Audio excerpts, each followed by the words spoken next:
اعوذ باللہ من الشیطان الرجیم بسم اللہ الرحمن الرحیم۔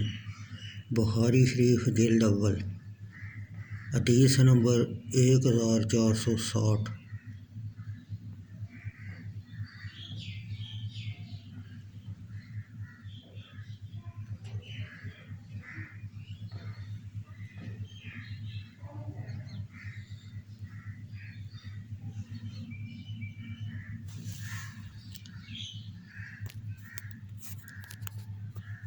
ام المومنین حضرت عائشہ رضی اللہ تعالی عنہ سے روایت ہے، انہوں نے کہا ہم نبی اکرم صلی اللہ علیہ وسلم کے ساتھ نکلے اور ہمارا ارادہ صرف حج کرنے کا تھا۔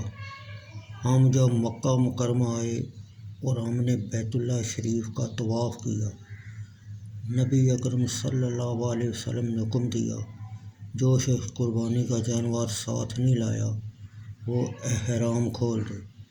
جو شخص قربانی کا جانور لے کر نہیں آیا تھا اس نے احرام کھول دیا، اور آپ کی ازواج محترمات کے پاس قربانیوں کے جانور نہیں تھے تو انہوں نے بھی احرام کھول دیا۔ حضرت عائشہ رضی اللہ تعالیٰ عنہ نے کہا مجھے حیض آ گیا تو میں بیت اللہ شریف کا طواف نہ کر سکی، اور جب حسبہ کی رات آئی، اس سے مراد وہ رات ہے جو تشریق کی راتوں کے بعد آتی ہے، جس رات کو حجاج کرام محصب میں ٹھہرتے ہیں۔ حضرت عائشہ نے عرض کیا، یا رسول اللہ صلی اللہ علیہ وسلم، آپ آج عمرہ کر کے واپس لوٹیں گے اور میں فقط حج کر کے واپس لوٹوں گی۔ آپ صلی اللہ علیہ وسلم نے فرمایا، جن راتوں میں ہم مکہ مکرمہ آئے تھے تم نے طواف نہیں کیا تھا؟ میں نے عرض کیا نہیں۔ نبی اکرم صلی اللہ علیہ وسلم نے فرمایا، اپنے بھائی عبد الرحمن کے ساتھ تنعیم جاؤ اور وہاں عمرہ کا احرام باندھو، پھر فلاں فلاں جگہ آ جانا۔ حضرت ام صفیہ رضی اللہ تعالیٰ عنہ نے کہا، میں گمان کرتی ہوں کہ میں لوگوں کو روکنے والی ہوں۔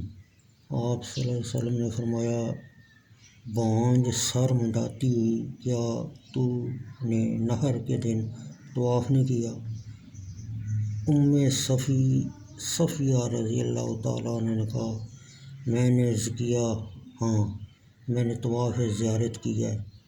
آپ نے فرمایا، کوئی حرج نہیں، میرے ساتھ واپس چلو، اب تجھے طواف وداع کی حاجت نہیں، کیونکہ وہ حیض والی عورت سے ساقط ہے۔ حضرت عائشہ کا کہنا ہے کہ مجھے نبی اکرم صلی اللہ علیہ وسلم ملے، حالانکہ وہ مکہ مکرمہ سے چڑھ رہے تھے، یعنی محصب کی طرف، اور میں مکہ مکرمہ میں اتر رہی تھی، یا میں چڑھ رہی تھی اور آپ اتر رہے تھے۔